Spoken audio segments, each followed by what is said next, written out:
और श्री आशुतोष दुबे पुत्र श्री अशोक दुबे आजमगढ़ से, और श्री संतोष कुमार पांडे पुत्र श्री रामनारायण पांडे अयोध्या से हैं।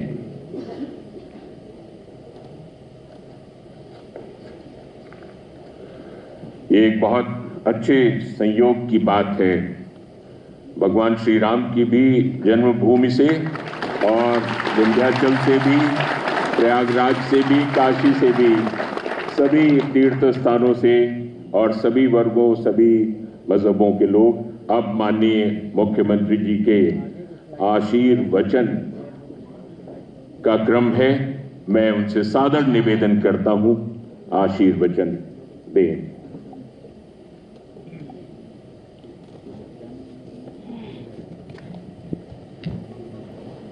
आबकारी विभाग के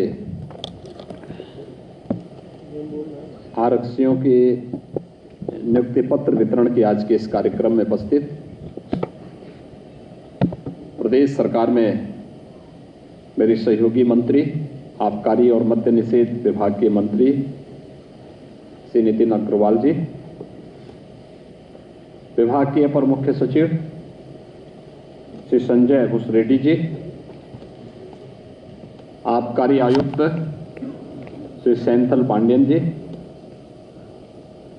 आबकारी विभाग के सभी अधिकारीगण, नवनियुक्त सभी आरक्षीगण,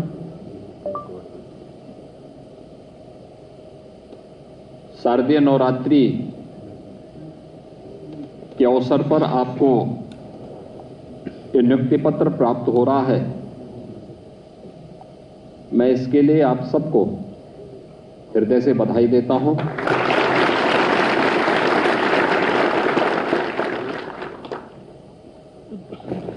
$332 आरक्षियों को आबकारी विभाग में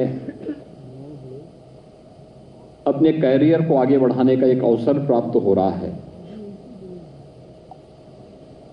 ये राज्य सरकार का मिशन रोजगार के अभियान का क्रम है। जो 332 आरक्षी हैं, इस शासन की चयन की प्रक्रिया जो निष्पक्ष और पारदर्शी प्रक्रिया थी, आरक्षण के सभी नियमों का पालन करते हुए पूरी हुई। विगत 5.5 वर्ष में ऐसे 5 लाख से अधिक उत्तर प्रदेश के युवाओं को हम लोगों ने शासकीय सेवा के साथ जोड़ने में सफलता प्राप्त की है, और आज वे सभी युवा अपनी प्रतिभा और ऊर्जा का लाभ उत्तर प्रदेश राज्य के विकास में दे रहे हैं। आप सभी 332 आरक्षियों को इसका लाभ उत्तर प्रदेश के शासन की सेवा के साथ जोड़ने का अवसर प्राप्त हो रहा है। मैं आपका स्वागत करता हूं और आप सबको बधाई देता हूं। मेरे लिए इसमें अतिरिक्त प्रसन्नता का विषय है कि शारदीय नवरात्रि में हम लोग जगत जननी मां भगवती की पूजा अनुष्ठान करते हैं, और इसमें 30% केवल बालिकाओं का चयन हुआ है आरक्षी के रूप में। आबकारी सिपाहियों के जो आबकारी आरक्षियों की जो भर्ती हुई है, इसमें 30% बालिकाओं का चयन हुआ है। यह हमारे लिए बहुत प्रसन्नता का क्षण है। मैं उन सभी का हृदय से अभिनंदन करता हूं, उन सबको बधाई देता हूं। प्रदेश का यह विभाग बहुत महत्वपूर्ण विभाग है। हमारे मंत्री जी इतने भी कह रहे थे कि बदनाम विभाग है। बदनाम विभाग नहीं है, व्यवस्था को चैनलाइज करने वाला विभाग है। ये एक व्यवस्था के साथ जोड़ने वाला विभाग है। जहरीली शराब से समाज को अवगत कराने, उससे बचाने और नियम के अनुरूप उस कार्रवाई को आगे बढ़ाने के लिए जब हम डिस्टिलरी लगाते हैं, तो डिस्टिलरी से केवल अल्कोहल ही नहीं बनता है, बल्कि वह अल्कोहल जो बनता है वह मानते हैं कि देसी मदिरा में उसका उपयोग होता होगा, लेकिन एक बड़ी मात्रा दवा आदि के लिए भी वो उपयोग में जाता है। विभिन्न प्रकार के लेबोरेटरीज में भी उसका उपयोग होता है। और उत्तर प्रदेश शासन ने विगत 5.5 वर्ष के अंदर 33 से अधिक डिस्टिलरीज नई लगवाई है। यानी जितनी पहली थी आजादी के बाद 70 वर्षों में जितनी लगी थी उसके आधे से अधिक हम लोगों ने विगत 5.5 वर्ष के अंदर सफलतापूर्वक प्रदेश के अंदर लगाई। ईज ऑफ डूइंग बिजनेस में उसकी प्रक्रिया को सरलीकरण किया, उनसे हो रही चोरी को रोका। प्रदेश में इतना बड़ा प्रदेश, जब उत्तर प्रदेश की कोई बात करता है तो भौगोलिक दृष्टि से भी और यहां की आबादी की दृष्टि से भी, तो बहुत सारे लोगों को संख्या सुनकर के चक्कर आने लगते हैं कि 25 करोड़ की आबादी, इतनी बड़ी आबादी के राज्य को, और उस राज्य में पूरी व्यवस्था कानून के अनुसार चले, ये अपने आप में लोगों के लिए एक कौतूहल और आश्चर्य का विषय भी होता है। और आबकारी विभाग ने अपने यहां इस बात को व्यवस्थित रूप से किया कि पर्व और त्योहार शांतिपूर्ण तरीके से मनाए जाते हैं। शासकीय व्यवस्था के अंदर जो नियम है उसके अनुसार ही आबकारी विभाग से जुड़े हुए शॉप्स आदि संचालित हो सकते हैं। कोई मिलावट की शराब पिला करके निर्दोष नागरिकों के जीवन के साथ खिलवाड़ नहीं कर सकता है। और अगर कहीं किसी ने दुस्साहस किया तो वहां पर कितनी सख्त कार्रवाई होती है। ये कार्रवाई आपने देखे होंगे, बहुत सारी कार्रवाई नजीर बनी है और उसमें बहुत सारे जो अपने को बड़े बड़े उस रूप में मानते थे कि उनको कोई छुएगा नहीं, उनमें से बहुत सारे लोग आज जेल के अंदर सड़ रहे हैं। ये सरकार की कार्रवाई का हिस्सा है। समाज में हर व्यक्ति को जीने का अधिकार देना, सम्मानजनक जीवन जीने का अधिकार देने के साथ ही हम कानून का राज स्थापित हो इसके लिए कार्य कर रहे हैं। लेकिन साथ साथ अगर एक सिस्टम को बनाने के लिए और उसके माध्यम से शासन के पास रेवेन्यू आता है तो उसको भी हम विकास की प्रक्रिया के साथ जोड़ने का काम करेंगे और आबकारी विभाग ने यही किया है। एक जहरीली शराब से लोगों को बचाने के लिए, मिलावट की शराब से लोगों को बचाने के लिए डिस्टिलरीज का उपयोग प्रदेश के विकास के साथ जोड़ने के लिए इस प्रक्रिया के साथ जोड़ा गया। तो वहीं दूसरी ओर राजस्व की बढ़ोतरी भी जिस तेजी के साथ हुआ, मुझे याद है 2017 में जब हम लोग आए थे, मार्च 17 में मैंने मुख्यमंत्री के रूप में मुझे दायित्व दिया गया और जब मैं इस विभाग की समीक्षा कर रहा था तो समीक्षा के दौरान मैं इस बात को देखता था कि प्रदेश के अंदर हमने लक्ष्य 14,000 करोड़ रुपए का रखा था, लेकिन हमारे पास जो रेवेन्यू आया था वो मात्र 12,000 करोड़ के आसपास आया था। क्योंकि उस समय सुप्रीम कोर्ट ने कुछ नियम बनाए थे जिसमें हाईवे के ऊपर किसी भी प्रकार की शराब की दुकान नहीं होगी और उन सब को शिफ्ट करने आदि को लेकर के उससे पहले 6 महीने से आंदोलन चल रहे थे, तमाम प्रकार के माहौल खराब हो रखे थे। हम लोग आए, उसको हमने सिस्टम के साथ जोड़ा। हमने एक व्यवस्था भी बनाई, हाईवे पर, स्टेट हाईवे पर, बस्तियों के बीच के किसी चौराहे पर जहां पर पब्लिक का फ्रीक्वेंट आवागमन हो, हॉस्पिटल है, विद्यालय है, वहां पर कहीं भी इस प्रकार की दुकानें नहीं चलेंगी। और उसे लागू करने के साथ ही हमारे पास कुल एक्साइज जो आ पाया था 12,000 करोड़ के आसपास आ पाया था। और आज मुझे प्रसन्नता है कि इस वर्ष के, इस वित्तीय वर्ष के अंत में हमारे पास 42,000 करोड़ रुपए का राजस्व अकेले विभाग देने की स्थिति में होगा। एक बड़ी स्थिति है, ये एक पारदर्शी व्यवस्था है। और कैसे जो लोग इस पूरी व्यवस्था को जकड़ करके जीवन के साथ भी खिलवाड़ करते थे, राजस्व का भारी नुकसान शासन को पहुंचाते थे, राज्य को पहुंचाते थे, आज वे इस पूरी प्रक्रिया से लगभग हटा दिए गए हैं, हटने की प्रक्रिया के अंतिम चरणों में है।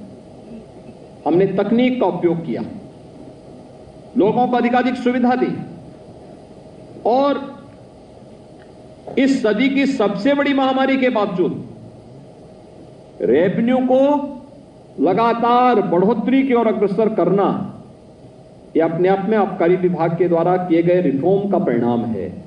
और ये रिफॉर्म और तकनीक को उपयोग करके जब भी कोई प्रक्रिया आगे बढ़ेगी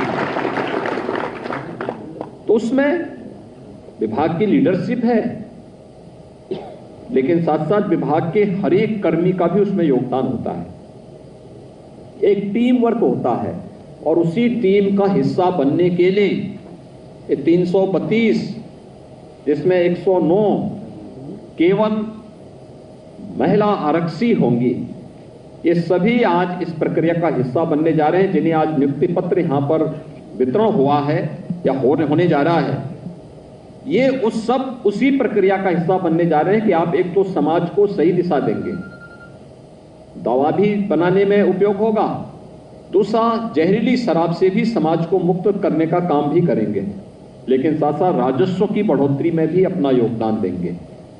और ये प्रक्रिया एक साथ जुड़ करके कहीं भी चोरी न हो, कोई मिलावट न हो, दूसरी जगह से तस्करी के माध्यम से यहाँ के मार्केट को और यहाँ के लोगों के जीवन के साथ खिलवाड़ करने का कोई दुस्साहस न कर सके, ये चीजें।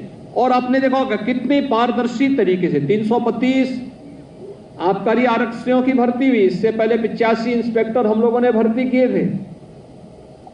एक भी व्यक्ति नहीं कह सकता है कि उसको कहीं सिफारिश की नौबत आनी पड़ी, किसी को सिफारिश की आवश्यकता नहीं।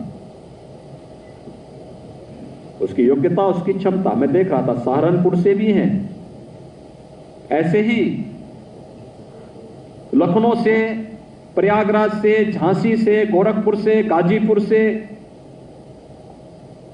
हर एक जगह से, हर जनपद से, पूरे प्रदेश, बुलंदशहर से, प्रदेश के हर एक जगह से ये भर्तियां हुई हैं। इसलिए बताती है कि भर्ती पूरी प्रक्रिया पारदर्शी तरीके से ईमानदारी पूर्वक हुई है और प्रदेश के युवाओं को उसकी इच्छा के अनुरूप यहां पर नियुक्ति की प्रक्रिया के साथ जुड़ने का कार्य हुआ है। भर्ती की प्रक्रिया से जुड़ी हुई संस्था को मैं हृदय से धन्यवाद देता हूं, आप सबको बधाई देता हूं। मिशन रोजगार के तहत प्रदेश सरकार ने जो व्यवस्था बनाई है, हमने विगत 5 वर्ष के अंदर 5 लाख नौजवानों को प्रदेश के अंदर सरकारी नौकरी दी। प्रदेश में कानून का राज स्थापित करके जो बेहतरीन वातावरण दिया, इससे प्रदेश में निवेश हुआ। ये जो 33 डिस्टिलरीज भी लगी हैं, इनका परिणाम है कि आज उत्तर प्रदेश इथेनॉल उत्पादन में देश में नंबर 1 पर है, अल्कोहल के उत्पादन में भी नंबर 1 पर है। आज हमारे अन्नदाता किसान को समय पे गन्ना मूल्य का भुगतान हो जाता है। आप सोचिए 1,80,000 करोड़ रुपए के गन्ना मूल्य का भुगतान हमने विगत 5 वर्ष के अंदर किया है। देश के कई राज्यों की वार्षिक बजट इतना नहीं होगा जितना हम केवल अन्नदाता किसान को गन्ना मूल्य का भुगतान देने में खर्च कर रहे हैं। और साथ साथ रोजगार का सृजन भी हुआ। ये जो हम लोगों ने डिस्टिलरीज लगाई हैं, ये तो निवेश तो हुआ ही, लगभग 10,000 करोड़ रुपए से अधिक का निवेश हुआ ही। निवेश के साथ साथ लगभग 1 लाख नौजवानों को प्रत्यक्ष और 10 लाख लोगों को अप्रत्यक्ष रूप से रोजगार से जुड़ने का भी अवसर इसके साथ प्राप्त हुआ है। ऐसे ही कानून के बेहतरीन स्थिति पैदा करके प्रदेश में जो निवेश आया या प्रदेश के परंपरागत उद्यम को प्रोत्साहित करके जो कार्य किया गया, इसके साथ भी प्रदेश ने 1,61,00,000 नौजवानों को प्रदेश में नौकरी और रोजगार के साथ जोड़ने का काम किया, निजी क्षेत्र में भी। और विश्वकर्मा श्रम सम्मान और 1 डिस्ट्रिक्ट 1 प्रोडक्ट जैसी योजनाओं के माध्यम से भी 60 लाख परंपरागत उद्यमियों को और नौजवानों को हम लोगों ने स्वतः रोजगार के साथ जोड़ने का भी काम किया।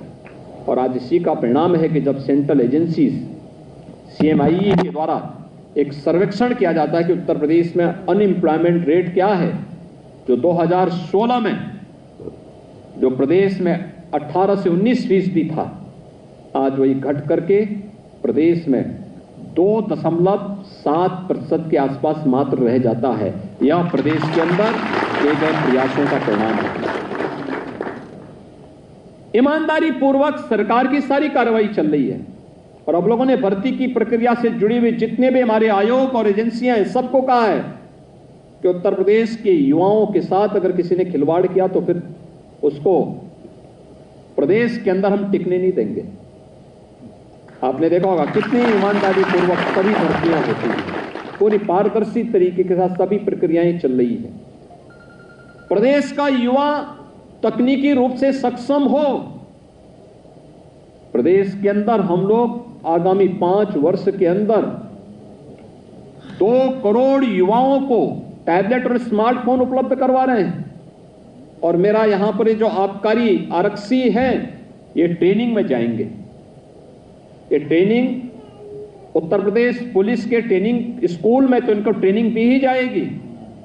ट्रेनिंग के साथ साथ यहां पर हमारे अपने ट्रेनिंग संस्थान है, वहां पर भी विभाग के अधिकारियों के द्वारा इस ट्रेनिंग की प्रक्रिया को पूरा करने में योगदान दिया जाए। इन्हें अभी से तकनीकी रूप से सक्षम बनाने की कार्रवाई का भी ट्रेनिंग वहां पर दिया जाए, हर एक स्तर पर। और मैं आपको इस बात के लिए आश्वस्त करता हूं कि अगर जीवन में आगे बढ़ना है तो हम ईमानदारी के साथ अपना कार्य करें। सरकार आपके जीवन में कभी कोई किसी भी प्रकार की कोई कमी और कोई तंगी नहीं आने देगी।